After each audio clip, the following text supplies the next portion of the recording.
La chronique juridique. Une présentation de Nathalie Dubé, notaire, maintenant au 14 chemin des Poiriers à Montmagny. Alors, je vous souhaite la bienvenue à cette autre chronique juridique en compagnie de Maître Nathalie Dubé du bureau Mallette Services juridiques à Montmagny. Bonjour. Bonjour. Vous allez bien? Oui, ça va bien, vous? Oui, bonne année 2020. Merci, vous aussi. On vous souhaite tout le bonheur que vous méritez. Aujourd'hui, on parle de promesses d'achat. Oui. Un autre beau sujet. Oui, je reviens sur ce sujet-là parce que, oui, il y a les courtiers immobiliers, tout ça. Comme notaire, on était appelés à travailler avec eux, avec leurs documents et tout ça, mais parfois, on a à rédiger aussi les promesses d'achat.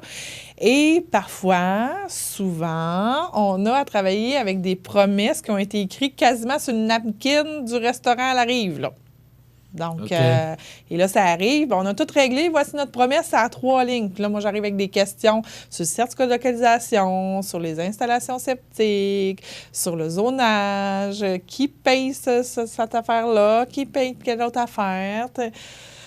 Donc, il n'y a pas de réponse aux et là, il n'y a questions. pas de réponse ou c'est comme, vous êtes donc main tannante, notaire, on a tout réglé, c'est écrit. Non, c'est pas écrit. La garantie n'est pas écrite. Là, le certificat de localisation D'abord, est-ce que c'est arrive. légal? Oui, c'est bien ça le pire. OK. C'est la première question qui se pose. C'est légal. C'est légal, puis ça nous N'importe ce qu'on engage. l'a écrit. C'est légal. Si on a les informations, c'est signé, daté par les deux parties, c'est un engagement, là, c'est exécutoire. Mais il y a plein de non-dits, interrogations autour. Fait que c'est pour ça, soit votre notaire, soit votre courtier immobilier, ces personnes-là sont pas là pour rien. Puis vous allez nous trouver pas mal moins tannants avec nos questions si vous avez une promesse d'achat complète puis que tous les éléments ont été pensés. Puis, parce que oui, vous pouvez acheter ou vendre votre maison tout seul ou votre chalet et tout ça, mais il y a beaucoup de choses à vérifier. Donc, si vous voulez le faire tout seul, vous pouvez prendre une rencontre avec votre notaire puis on va vous expliquer les éléments à avoir, puis on peut la rédiger pour vous, ou encore mieux, vous avez un courtier dans votre dossier. Ça, jamais je dirais que le courtier n'est pas utile. C'est au contraire, c'est la personne qui fait les documents pré-vente, puis qui s'assure que tous les éléments terrain se retrouvent dans les documents qui vont vous faire signer pour vous engager. Donc, c'est un travail en soi, ces choses-là. On pourra inviter à un moment donné quelqu'un dans notre chronique avec nous qui fait ce travail-là, mais c'est super important. Puis la promesse d'achat, ça s'applique autant pour une maison unifamiliale, ça peut être un condo, ça peut être un jumelé, un immeuble à revenu, juste un terrain aussi. Donc, l'offre d'achat, promesse d'achat, c'est le même document, puis c'est important. Puis toutes les sortes de résidences que je vous ai nommées, bien, un condo, il y a des choses de plus à vérifier. Les gens, ils peuvent penser à la mensualité pour les frais communs, mais autre chose aussi, il y a les règlements. Il y a le fonds de prévoyance. Donc, Le fonds de prévoyance. Oui, le fonds de prévoyance, ça, c'est dans la mensualité des frais communs. Il y a une partie qui s'en va dans ce fonds-là. Si le toit est à refaire, ça se prend dans ça. Okay. S'il n'y en a pas assez, bien, c'est tous les propriétaires qui doivent débourser une somme pour refaire le toit à ce moment-là. Donc, c'est pour ça que, comme notaire, quand on fait la transaction, c'est des choses que l'on vérifie. Est-ce qu'au cours de la dernière année ou les 2 ans, il y a des décisions qui ont été prises financières qui affectent le nouvel acheteur? Donc, si l'année passée, le syndicat de copropriété a adopté une cotisation spéciale pour payer la réfection du toit, puis que je vends mon condo moi-même, puis que j'oublie de dire à mon acheteur, « Ah, en passant, c'est vrai, il y a un petit peu plus, il y a un paiement de plus parce que le toit est à refaire, puis on a décidé l'année passée qu'on mettait tant. » Tu sais, c'est tout ça que le courtier vérifie, puis que le notaire aussi vérifie. Donc, c'est pas anodin de vendre une propriété, là. Terre à bois, même chose. Est-ce que c'est taxable? Y a-t-il la TPS TVQ qui s'applique? Moi, si je vous ai offert ma terre à bois pour 100 000, puis vous avez dit oui, puis finalement, j'arrive chez le notaire, puis le notaire dit, bien là, c'est taxable, ça va coûter 100 000 plus TPS plus TVQ. C'est 115 000. Là. On n'a pas la même entente, là. C'est 15 000 une quinzaine de mille de plus. C'est une quinzaine de mille de plus que vous avez à débourser, peut-être. Donc, c'est pour ça que le document, tu sais, ça coûte cher, un courtier, ça coûte cher, tout coûte cher, de toute façon, là, en 2020, là. Mais on peut s'inviter bien des ennuis. Dites-moi, la promesse d'achat d'un courtier, oui. Est-ce que c'est préférable, avant de la signer, d'aller vous voir? Est-ce qu'on peut signer, bon, j'achète une maison, telle rue, tel Ouais, genre de ouais, ouais. propriété, tout est bien défini. Est-ce que c'est assez valable? Je ne sais pas si j'ai le bon terme, là, mais ou c'est préférable d'aller vous voir parce que OK. vous parliez tout Ouais, je à vais vous l'heure en de parler. faux sceptiques ou bon, il peut Ouais. y avoir toutes sortes de... Les courtiers sont très bien formés. C'est leur travail de faire ce document-là. Il y a beaucoup d'aspects juridiques. Et dans notre région, on est très chanceux parce que nos courtiers, peu importe la bannière sur notre territoire, là, je parle de Montmagny-Lillet, sont très compétents. OK. Ils vont être contents de vous entendre. Ils vont être contents de nous entendre, puis je leur dis souvent aussi, ils sont très compétents. Ils ont la formation et lorsque ça dépasse leur formation, ils nous appellent. Donc, ils font ce travail-là aussi. Donc, justement, il y a de quoi avec la fosse septique. Il y a quelque chose avec le zonage, avec ce que je vais appeler la bande de protection riveraine. Puis, quand ils ont regardé, c'est sûr qu'ils n'ont pas un bac en droit puis ils n'ont pas la maîtrise en droit notarial, mais avec leur association, ils ont beaucoup de formations qui touchent le juridique. Lorsque ça dépasse la ligne où est-ce qu'ils peuvent se rendre, ils vont appeler le notaire. Moi, je leur ai dit, toujours, peu importe le dossier, s'il y a quelque chose d'être pas sûr, vous nous appelez. Puis, tu sais, c'est un échange de bons services. Moi aussi, des fois, tu sais, j'ai de quoi avec un courtier à Québec ou à Lévis. La proximité est moins là. Des fois, je vais appeler un courtier de notre territoire, dire, écoute, comment tu gérais cette chose-là? J'ai à lui parler de ça. Est-ce que c'est du ressort du courtier, du ressort du notaire, du ressort du client? Donc, tu sais, on est des partenaires dans le cadre de la vente ou l'achat de votre résidence. Puis, s'il y a quelque chose, ils vont en prévention vérifier. Parce qu'ils n'attendront pas d'être rendus dans le bureau du notaire, puis là, qu'il y ait ça, tu sais, que nous, on ait vu quelque chose ou qu'eux savent qu'il y a quelque chose sur le terrain. Tu sais, c'est nos yeux aussi sur le terrain. Tant que j'ai l'arpenteur qui, techniquement, me regarde des choses, bien, le courtier était là lors de la visite, puis des fois, il y a des particularités qui doivent se retrouver dans le contrat, et c'est eux. Moi, je ne vais pas revisiter la maison là, avec mes clients qui achètent, là. Tu sais, à un moment donné, on peut pas tout faire, là, chacun son métier. Les journées ont juste 24 heures. C'est ça. Donc, tu sais, le courtier est super important pour moi dans une transaction.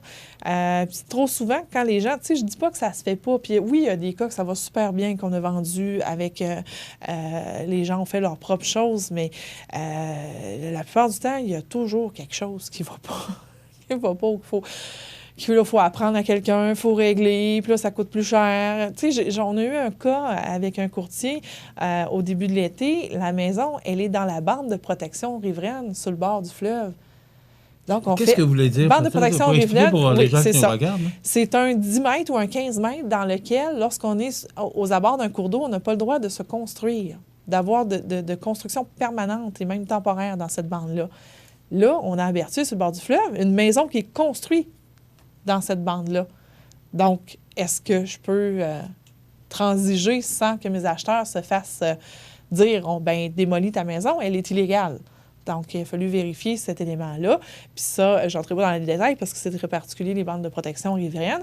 Mais on a trouvé le pourquoi la maison, elle était construite comme ça et pourquoi elle était légale et qu'on a assuré une protection supplémentaire pour que nos acheteurs n'aient pas de problème à leur achat et dans leur avenir aussi. Donc, c'est tout ça qu'on regarde. Donc, dans ce cas-ci, il y avait un courtier et le courtier a fait les démarches avec moi en prévention pour que sa transaction, lorsqu'il a eu un acheteur, ce soit tout réglé et qu'il puisse bien informer aussi ses visiteurs, visiteurs acheteurs potentiels de la situation de la résidence. Donc, encore une fois, l'importance de pouvoir s'assurer. Peut-être une question... Est-ce que promesse d'achat et offre d'achat? C'est la même chose. C'est la même chose. C'est la même chose. Okay. Et c'est un document qui lie les parties. Donc, si j'ai signé une promesse d'achat, une offre d'achat, en bonne et due forme, les deux parties, on est engagés. Moi, je suis obligée d'acheter et mon vendeur est obligé de me vendre. Donc, s'il y en a un des deux qui décide de plus vendre ou de plus acheter, l'autre a ce qu'il appelle entre les mains un recours en passation de titre, donc forcer la personne. Donc, puis ça peut arriver même avec le napkin écrit « Je te vends ma terre à bois pour 25 000 ». Donc, si je ne veux plus la vendre à 25 000 parce que le voisin m'aurait offert 50 000, bien, même avec notre napkin, on peut avoir une passation de titre. Donc, Donc, c'est pas la qualité du document qui fait foi, non, c'est le les document, tout implications simplement. juridiques. C'est la signature. C'est ça, la signature, les implications juridiques de ça, ce qu'on a signé. Donc, c'est important, puis c'est pas anodin. C'est pas Mais anodin. dites-moi, Maître Dubé, est-ce que Oui. encore aujourd'hui, ce que vous racontez là se passe? Oui. Oui. Je suis surpris. Oui. N'est-ce pas? Parce qu'on sait qu'il y a Puis tellement aujourd'hui de toutes sortes de lois, toutes sortes Ouais. de points qu'il faut surveiller ou qu'il faut s'assurer qu'ils sont conformes avant de procéder dans une Oui. transaction. Et vous me dites que ça se passe encore. Ça se passe encore et ça se passe souvent lorsque c'est des chalets, lorsque c'est des terres à bois. C'est les Pourquoi? deux. Parce que ça se fait entre amis? Oui, souvent, une bonnes connaissance, connaissances. on se connaît bien, on a fait ça, on fait une transaction, ça va bien aller. Tu sais, la poignée de main aujourd'hui, c'est malheureux, mais elle vaut ce qu'elle vaut, là. Dans le temps, c'était sacré et tout ça, mais c'est ça. Souvent, terre à bois, chalet, je dis des napkins, mais tu sais, c'est une feuille, Oui, puis... on comprend, là. Où on a trouvé quelque chose sur Internet. Les documents sur Internet, souvent, il y en a des qui sont bien faits, mais ça ne s'applique pas nécessairement à votre situation. Puis, c'est pas parce qu'il est en français qu'il a été rédigé avec le droit du Québec. Il y a d'autres pays dans le monde qui parlent français qui n'ont pas la même loi que nous autres. Question, à partir de la promesse d'achat, on Oui. sait que le courtier Oui. va la faire, mais ça se passe sans courtier. Oui.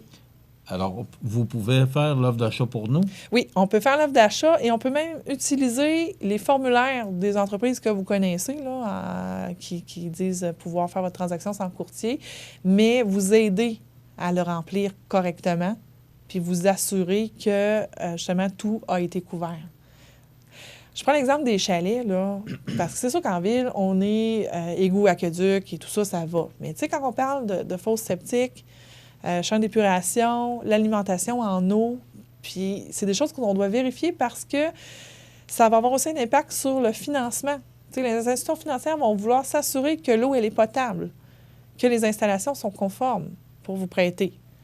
Puis, il faut parler aussi du projet, des projets que vous avez. Vous achetez un chalet, tu sais, on achète un chalet, mais on a toujours un projet quand on achète un chalet. On veut l'agrandir, on veut le modifier, on veut ajouter une chambre.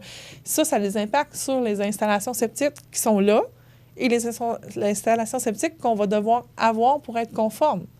Donc ça, on regarde ça. Donc, c'est pas... tu sais, mon acheteur, je vends mon chalet à 150 000. Oui, j'ai une fosse, j'ai un puits, tout est beau. Mais moi, peut-être que mon projet, c'est d'ajouter un étage à ce chalet-là, parce que si j'ajoute un étage, là, je vois le fleuve. Bien, peut-être que je ne pourrais pas le faire.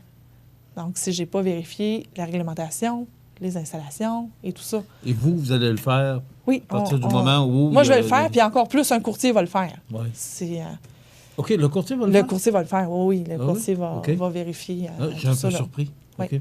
Oui. De là, l'importance, encore une fois, Exactement. des bons documents. C'est ça. Alors, les napkins à éviter. À éviter, s'il vous À plaît. éviter. C'est toujours très intéressant, donc, la promesse d'achat. Peu importe, offre d'achat. Et je pense que la question se posait parce qu'on utilise beaucoup plus offre d'achat que promesse d'achat. Oui. Mais c'est synonyme, c'est exactement la même chose. Exactement. Alors, c'est important de bien vérifier et de faire confiance à votre courtier, c'est ce que je comprends aussi. Oui, votre courtier, votre notaire, c'est des gens formés pour ces documents-là. Puis, c'est toujours de la prévention. Merci beaucoup. Chronique très intéressante en compagnie de Maître Nathalie Dubé, que vous pouvez rejoindre au bureau de Mallette Services juridiques, 248-57-77. Ça complète. On se retrouve dans 2 semaines. Parfait. Merci.